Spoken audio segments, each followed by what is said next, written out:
সম্মানিত দর্শকবৃন্দ সবাইকে স্বাগতম। আজকের গুরুত্বপূর্ণ আপডেটে এখন কান পাতলে একটাই প্রশ্ন, অন্নপূর্ণা ভাণ্ডার কেন ঢুকলো না এবং অন্নপূর্ণা ভাণ্ডার কিভাবে মিলবে, এই নিয়ে নানা রকমের প্রশ্ন উঠে আসছে। কিন্তু লক্ষ্মী ভাণ্ডার প্রাপকদের মিলবে এই সুবিধা। আর আপনার ব্যাঙ্ক অ্যাকাউন্টে যদি ডিবিটি লিঙ্ক না থাকে তাহলে কিন্তু পাবেন না। এখানে বুঝতে পারছেন না ডিবিটি লিঙ্ক আসলে কি, অনেকে ঘাবড়ে যাচ্ছে। ডিবিটি লিঙ্ক আসলে কি, অনেকে ভয় পাচ্ছেন, কোথায় দৌড়াতে হবে, কার কাছে যেতে হবে। তাই আজকের এই ভিডিওটি অত্যন্ত গুরুত্বপূর্ণ, শুরু থেকে শেষ পর্যন্ত দেখবেন সেই আশাই করি। তার আগে আপনাদের কাছে ছোট্ট একটা রিকোয়েস্ট, যারা চ্যানেলে নতুন তারা অবশ্যই চ্যানেলটি সাবস্ক্রাইব করবেন এবং ভিডিওটি অন্যের মাঝে পৌঁছে দিবেন যাতে সবাই জানতে পারে এবং উপকৃত হতে পারে। চলুন তাহলে কথা না বাড়িয়ে শুরু করা যাক। এবং সর্বশেষ দেখাবো যারা নতুন করে অন্নপূর্ণা ভাণ্ডার আবেদন করতে চাইছেন তাদের আর কি করতে হবে, কিভাবে অনলাইন আবেদন করতে হবে, কি ডকুমেন্ট লাগবে। এর জন্য কিন্তু আপনাকে আপনার হাতে থাকা মোবাইলের গুগল অথবা গুগল ক্রোমে আসতে হবে। আপনার এখানে এসে সার্চ করতে হবে এনপিসিআই, সার্চ করে সেখানে প্রথমে সার্চ করলে আমাদের সামনে এইরকম একটা পেজ ওপেন হবে।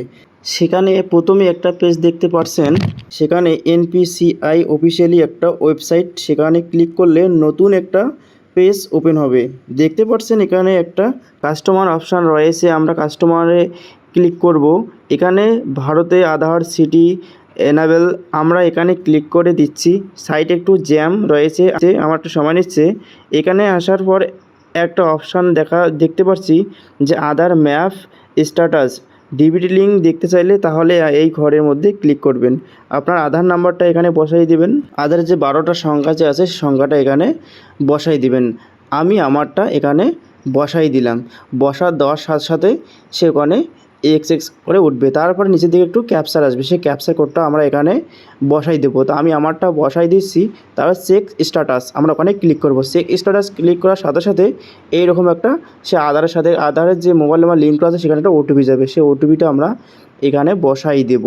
6 সংখ্যা ওটিপি বসাই দেওয়ার পর আমরা এই যে কনফার্মে আমরা এখানে ক্লিক করব। দেখতে পাচ্ছেন এরকম একটা পেজ চলে আসলো, এনাবেল ফর ডিবিটি। আমার কিন্তু ডিবিটি লিঙ্ক রয়েছে, আমার সমস্ত সরকারি সুযোগ সুবিধা এই ব্যাংকে পেয়ে যাই। তাহলে আপনার যদি এই এনাবেল ফর ডিবিটি লিঙ্ক দেখায় তাহলে আপনারও ডিবিটি লিঙ্ক রয়েছে, কোনো রকমের সমস্যা হবে না। আর আমার ইউনিয়ন ব্যাংক করাই আছে, আপনারা দেখবেন আপনারটা আছে কিনা সঠিক। আপনার সমস্ত রকমের সরকারি সুযোগ সুবিধা এই ডিবিটি লিঙ্কের মারফতে আপনারা পেয়ে যাবেন। আর আপনার যদি একাধিক অ্যাকাউন্ট থাকে বা বন্ধ অ্যাকাউন্ট থাকে, এখানে বন্ধ অ্যাকাউন্ট দেখাচ্ছে বা অন্য কোনো আলাদা অ্যাকাউন্ট দেখাচ্ছে, সেক্ষেত্রে আপনারা কীভাবে ডিবিটি লিঙ্কটা চেঞ্জ করবেন বা পরিবর্তন করে নিয়ে আসবে, সেক্ষেত্রে আমরা কীভাবে করব সেটা আমরা দেখাবো। যে এখানে আধার সিডিং ডিসিডিং এখানে আমরা ক্লিক করব।